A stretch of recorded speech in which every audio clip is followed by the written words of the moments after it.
Hello बच्चों, कैसे हैं आप लोग।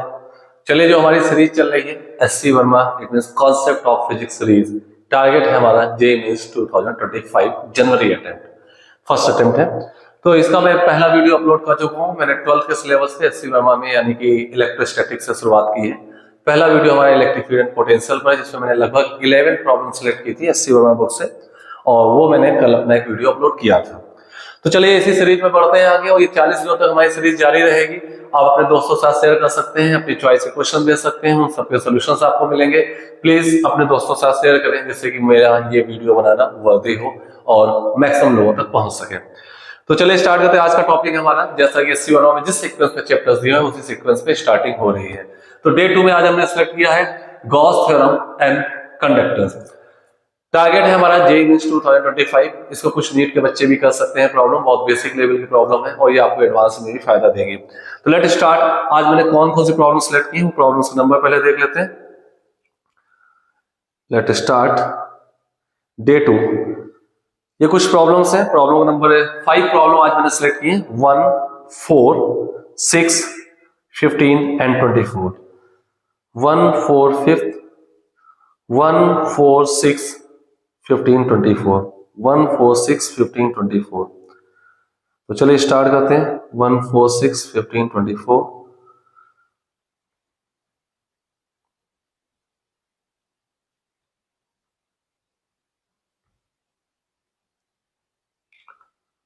ये मेरा लास्ट वीडियो का है, जो मैंने क्वेश्चंस लिए थे एससी वर्मा के पहले वीडियो में, उसका है। तो डे 2 स्टार्ट करते हैं SC Verma series day 2। SC Verma, वैसे मैं एससी वर्मा सर का नाम लिख रहा हूँ, बुक का नाम है concept of physics, but most popular name is SC Verma book. SC Verma Gauss theorem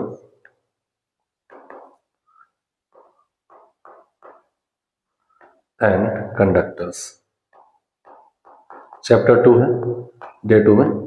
तो प्रॉब्लम नंबर कौन सी है आपके पास? यहाँ पे 5 प्रॉब्लम सेलेक्ट की मैंने। प्रॉब्लम नंबर फिर से देख लेता हूं। 1, 1, 4, 6 एंड 15, 24। 1, 4, 6, 15, 24। 1, 4, 6, 15, 24। आज हम इन 5 प्रॉब्लम पे बात करेंगे और इनसे रिलेटेड कॉन्सेप्ट को भी डीपली समझेंगे। तो let start question number 1। Question number 1 जो है उसको शुरुआत करते हैं। The electric field in a region is given by E is equal to 3 by 5 I naught plus 4 by 5 E naught J cap. With E naught is equal to this, E naught is any constant. Find the flux of the field through a rectangular surface of area 2 meter square parallel to YZ plane. Electric field का function 3/5 I cap में है और 4/5 J cap पे है। Electric field का function लिख लेता हूँ। फर्स्ट क्वेश्चन है, इलेक्ट्रिक फील्ड का function 3/5 E naught I cap plus 4/5 E naught J cap. E naught की एक वैल्यू दी हुई है, वो भी चेक कर लेते हैं। E naught की वैल्यू क्या दी हुई है? The value of E naught is 2 × 10⁻³ and the flux through a rectangular surface of area 0.2 meter square parallel to YZ plane. YZ plane के पैरेलल है। फील्ड की वैल्यू दी है 2 × 10⁻³ और एरिया दिया 0.2। 2 × 10⁻³ एरिया 0.2 दिया है। 2 × 10⁻³ न्यूटन पर कूलॉम। एरिया जो दिया है 0.2 meter square parallel to YZ plane. YZ plane, तो अगर आप देखें कहीं भी अगर आप देखेंगे, this is X axis, this is Y axis, this is Z axis. तो YZ प्लेन आपका जो भी आएगा वो यहां पर कहीं आएगा ऐसे, और इस YZ प्लेन को से जो भी फील्ड बनेगी, जो फ्लक्स बनेगा, वो फ्लक्स एक्स एक्सिस वाली फील्ड इसको पेनिट्रेट करेगी। वाई एक्सिस वाली फील्ड EY जो है ये इसके पैरेलल हो जाएगी, EX इस डायरेक्शन पर आएगी जो इसको पेनिट्रेट करेगी, और जेड कंपोनेंट ऑफ फील्ड है नहीं। तो आप अगर डायग्राम में चेक कर पाए तो electric field this function is EX I cap में, this is EY J cap में है। तो EX ही इसमें फील्ड को पेनिट्रेट करेगी, वो कांस्टेंट है, ये X का फंक्शन है नहीं, कांस्टेंट फील्ड है। कांस्टेंट फील्ड है, तो फ्लक्स फाई सीधे E इंटू ए लिखा जा सकता है, और E जो है यहाँ पे EX यूज होगा, EY का रोल है नहीं क्योंकि वो इस सरफेस के पैरेलल निकल जाएगा, दिस वन X कंपोनेंट ऐसे जाएगा, क्लियर है। तो ये X कंपोनेंट इस सरफेस को पेनिट्रेट करेगा और इसी से फ्लक्स बनेगा, तो EX इंटू ए, और EX आपके पास दिया 3/5 E naught into A, value check कर लेते हैं। 3/5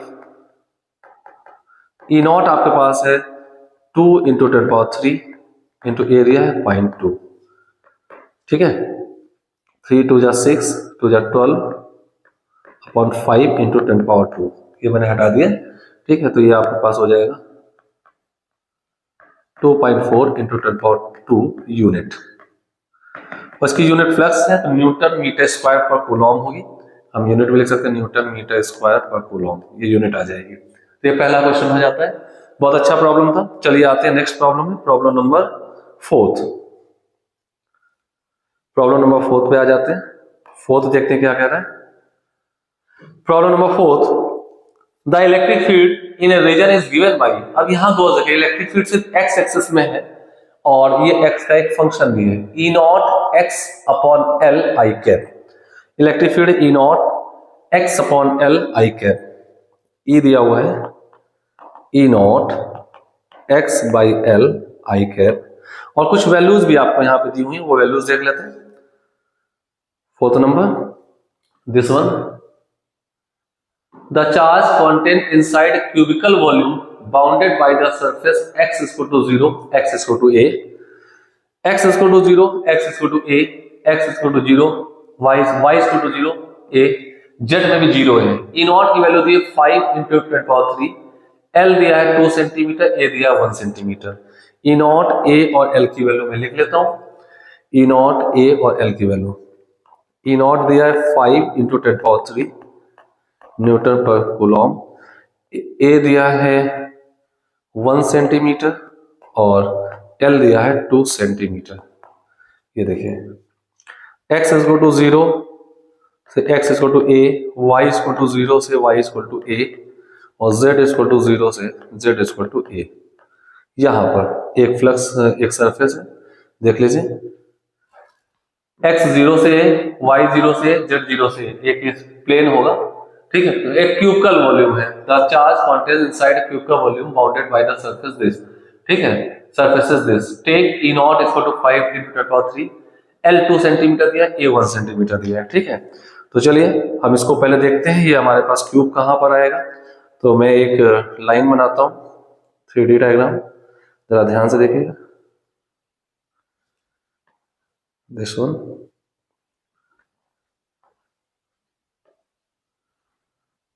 बहुत अच्छे से विजुलाइज करिए, 3D डायग्राम है। सपोज अब मैं ऐसा मान लेता हूं, यहां के कोऑर्डिनेट ओरिजिन लेता हूं इस पॉइंट को, this is X axis, this is Y axis and this is Z axis.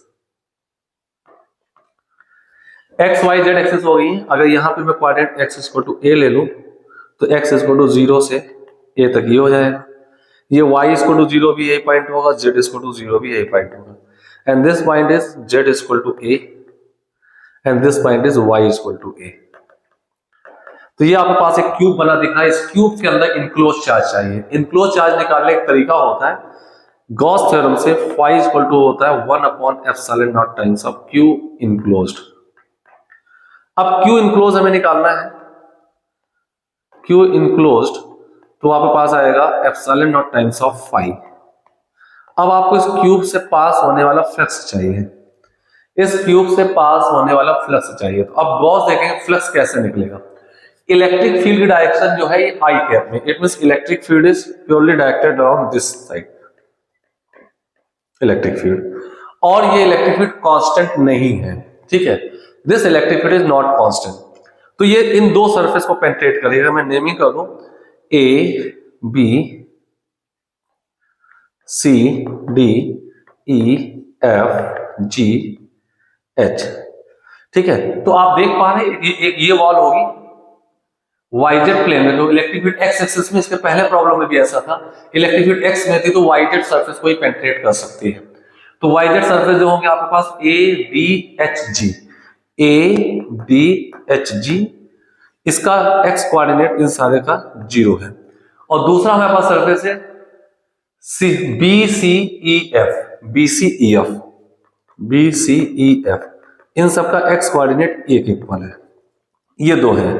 तो इन दो जगह से फील्ड पेनिट्रेट करेगी। तो आप बहुत देखिए फील्ड लाइन ऐसे आ रही है और इस जगह यहां पर आकर के इनवर्ड है, इन, और यही आगे जाकर के यहां से ऐसे आउट है।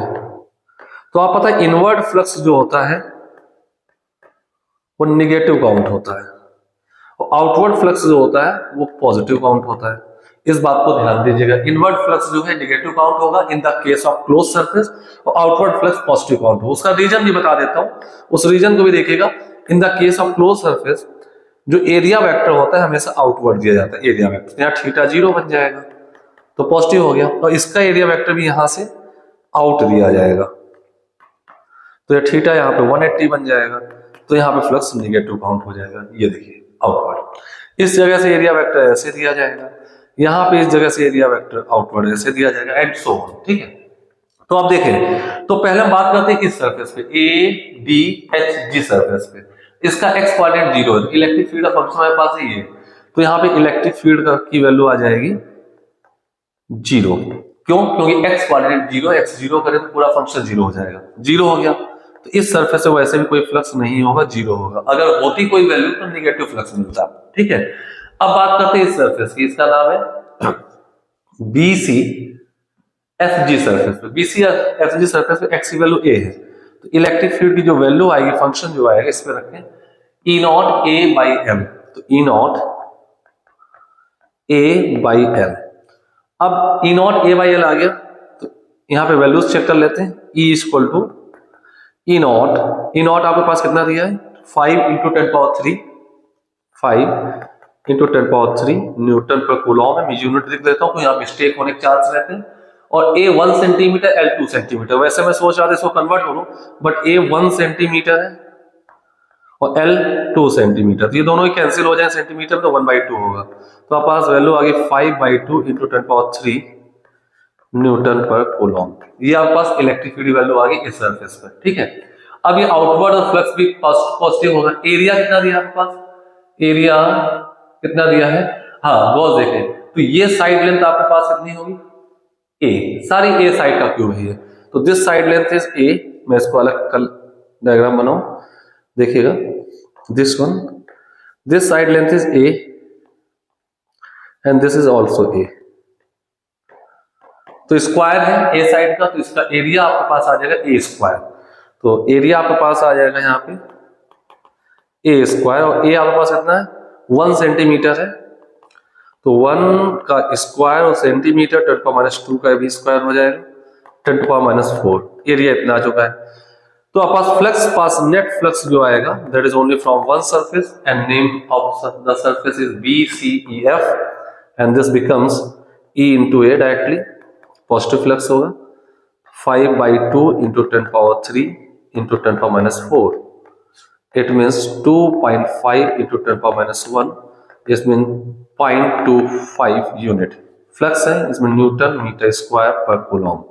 यहाँ पास फ्लक्स आ चुका है, तो Q इनक्लोज जो आएगा एप्सिलॉन नॉट टाइम्स ऑफ 5 होगा, ये ऊपर मैंने लिख लिया है, ये देखिए epsilon not times of 5, 8.85 × 10⁻12 into 5 आपके पास 0.25, solve and get your answer 0.25। This is Coulomb, Coulomb में आपका आंसर आ जाएगा। ठीक है, तो बहुत अच्छी प्रॉब्लम थी, कॉन्सेप्चुअली एक बेसिक लेवल प्रॉब्लम थी, विजुलाइज करना कि किस सरफेस से फ्लक्स गुजरेगा, सारा डायग्राम आपके सामने है। बहुत इंपॉर्टेंट चीज है, एरिया निकल चुका है, देखिए ये फील्ड निकल चुकी है नेट इस पॉइंट पे, ये इस सरफेस से फील्ड 0 होगी, फ्लक्स 0 हो जाएगा, और बाकी किसी सरफेस से फील्ड पेनिट्रेट करेगी नहीं। This become your answer. चलते हैं नेक्स्ट प्रॉब्लम में। Next problem is problem number 1 done हो गई, 4 डन होगी, इसका 6 नंबर प्रॉब्लम पे आते हैं, वो देखते हैं क्या है 6 number problem. A charge q is placed at a distance a by 2 above the center of the horizontal square surface of side A as shown in figure. Find the flux of the electric field through the square surface. This is one of most popular problem, हर जगह आपको लगभग हर book में मिल जाएगी। इसका flux कैसे निकलेगा? तो आपको पता है गॉस थ्योरम एक हाईली सिमेट्रिकल बॉडीज के लिए लागू होती है, बाकी करने के लिए हम किसी के लिए सॉल्व करें बट हाई मैथमेटिक्स इन्वॉल्व हो जाएगी तो उतना हाई लेवल आपके लिए जरूरत नहीं होता, तो हाईली सिमेट्रिकल चीजों के लिए लागू होता है। तो चलिए इस डायग्राम को देखते हैं और इसको विजुलाइज करते हैं कैसे गॉस थ्योरम के बेसिस पर। चलिए आते हैं क्वेश्चन नंबर 6। अगर आप देखें तो मैं एक यहां पर क्यूब बनाता हूं,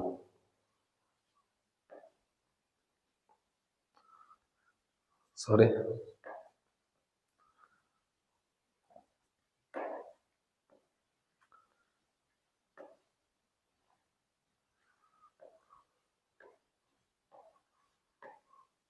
आप अगर देखें ए बी सी डी ये क्यूब है, यही हमारा डायग्राम का दिया हुआ क्यूब है। इसका सेंटर पॉइंट ये ओ होगा, यहां से a बाई 2 डिस्टेंस पर अगर मैं ये क्यूब की साइड लेंथ a मान लूं तो a बाई 2 डिस्टेंस पर यहां पे एक प्लस क्यू चार्ज रखा है। अब क्योंकि प्लस क्यू चार्ज सिर्फ आपके पास ये वाला डायग्राम दिया हुआ था जो क्वेश्चन डायग्राम है, दिस वन एरिया, ये बेस दिया हुआ था, ठीक है।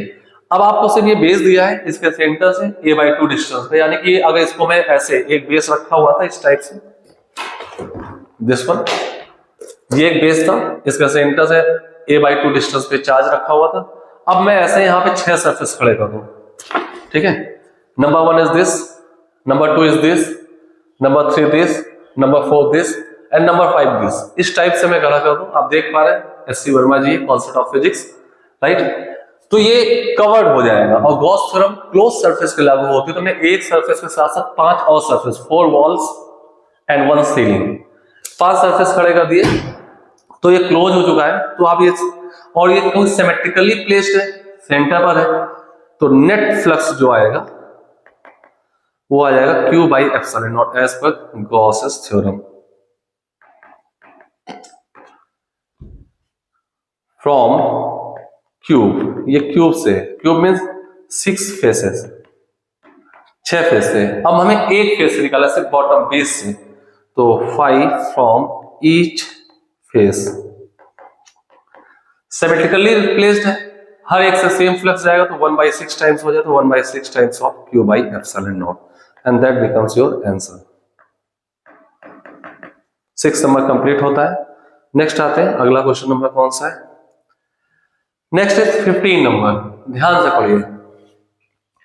A long cylindrical wire carries a positive charge of linear charge density this. An electron revolves around it in a circular path under the influence of attractive electrostatic force. Find the kinetic energy of electron. Note that it is independent of radius. एक long current carrying wire है, उसमें कुछ lambda दिया हुआ है, linear charge density Coulomb पर metre होगी। Electron revolve around it, इसके अराउंड एक सर्कुलर पाथ में घूम रहा है। चलिए स्टार्ट करते हैं, ये भी बहुत अच्छी सी प्रॉब्लम है। This was question number 15 number problem लेता हूं।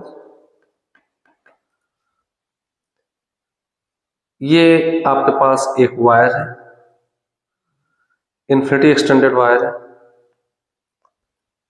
इस टाइप से कुछ पॉजिटिव चार्ज डिस्ट्रीब्यूशन दिया होगा, अब इसकी वैल्यू लिख लूंगा, और इसके चारों ओर एक इलेक्ट्रॉन रिवॉल्व कर रहा है इन ए सर्कुलर पाथ, कुछ इस टाइप से।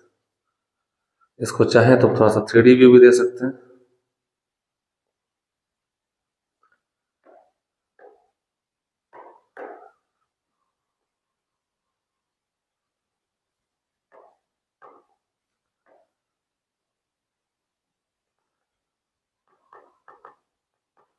ऐसे यहां पे एक इलेक्ट्रॉन रिवॉल्व कर रहा है, ये इस पे चार्ज है E, इलेक्ट्रॉनिक चार्ज, एक सर्टेन रेडियस अभी हमने मान ली R रेडियस के पाथ पर, ठीक है। इलेक्ट्रॉन रिवॉल्व कर रहा है due to mutual electrostatic attraction. तो गौर देखें इलेक्ट्रोस्टैटिक अट्रैक्शन इसमें कितना होगा, तो इसमें सेंटर की ओर एक फोर्स लगेगा, वो होगा Q into E, Q into E। अब यहाँ पर इन्फिनिटी एक्सटेंडेड वायर्स है, लीनियर चार्ज डेंसिटी अगर लेमडा है तो यहाँ पे फील्ड की वैल्यू होती है, इन्फिनिटी एक्सटेंडेड वायर्स है आर डिस्टेंस पर फील्ड की जो वैल्यू होती है वो होती है के 2 लेमडा बाई आर, और इस पे इलेक्ट्रॉनिक चार्ज क्यू है तो इसमें फोर्स जो लगेगा F equal to Q E, इसके सर्कल पाथ सेंटर ये ओ होगा जिस लेवल पे रिवॉल्व कर रहा है, ठीक है। तो क्यू ई, अब ये आपके पास क्यू ई आपके पास आ गया, तो फोर्स आपके पास आ गया है क्यू इंटू के 2 लेमडा बाई आर। क्यू का मतलब इलेक्ट्रॉनिक चार्ज से, क्योंकि इलेक्ट्रॉन रिवॉल्व कर रहा है। अब सर्कुलर पाथ में घूमने के लिए इसको रिक्वायर्ड सेंट्रीपिटल जो है वो इलेक्ट्रोस्टैटिक अट्रैक्शन से मिलेगा, this providers required centripetal force. तो क्यू के 2 lambda by R equal to centripetal force M V square by R. आप गॉस देखें, रेडियस से रेडियस कैंसिल, और ऐसा प्रॉब्लम में लिखा भी था कि ये रेडियस से इंडिपेंडेंट होगा, ठीक है। आर कैंसिल हो चुका है।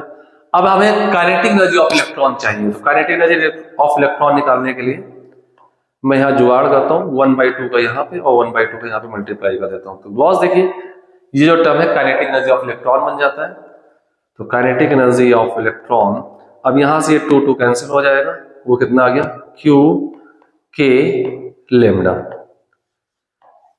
क्यू इलेक्ट्रॉन है, आप चाहे तो वैल्यूज रख सकते हैं। क्यू आपके पास होगा 1.6 10⁻19 के 9 × 10⁻9 एंड लेमडा, लेमडा क्वेश्चन मैंने देखा नहीं था कितना दिया हुआ है, जो भी दिया रख दीजिए। 2 × 10⁻8 कूलॉम पर मीटर, 2 × 10⁻8 कूलॉम पर मीटर 8। सॉल्व कर दीजिए, ये आंसर जूल में आ जाएगा, ठीक है। मैं सॉल्व नहीं कर रहा हूं, टाइम ज्यादा लगेगा। आते हैं अगली प्रॉब्लम पे। नेक्स्ट प्रॉब्लम है and the last problem, 5th problem है। मैंने 5 प्रॉब्लम सिलेक्ट की थी। 24 नंबर, कंडक्टर की प्रॉपर्टी में है 3 identical metal plate with large surface area are kept parallel to each other as shown in figure। ये 3 प्लेट्स हैं, लार्ज सरफेस एरिया है, एक दूसरे के पैरेलल रखी, कुछ सेपरेशन है इनके बीच में। The leftmost plate is given a charge q, the rightmost a charge -2q, the middle one remains neutral, find the charge appearing on the outer surface of the rightmost plate, outer surface में यहां पर, ठीक है। तो ये problem है, 3 plate है, q और -2q दिया गया है। चलिए स्टार्ट करते हैं। 24 number, the next problem is 24 number। there are 3 plates,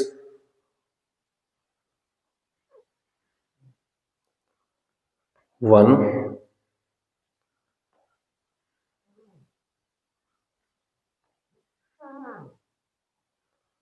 2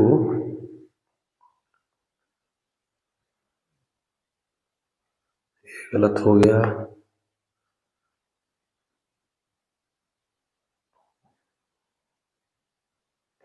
3 plates हैं, एक में Q दिया गया है, दूसरे में -2Q दिया गया है। एक बार फिर से देख लेता हूं, यही बोलना है, यस Q एंड -2Q। और आपको लास्ट प्लेट में, इस वाली प्लेट पे, इस सरफेस पे चार्ज निकालना है। ये बहुत ही आसान प्रॉब्लम है, बेसिक प्रॉब्लम है। इस पे चार्ज 0 दिया गया है।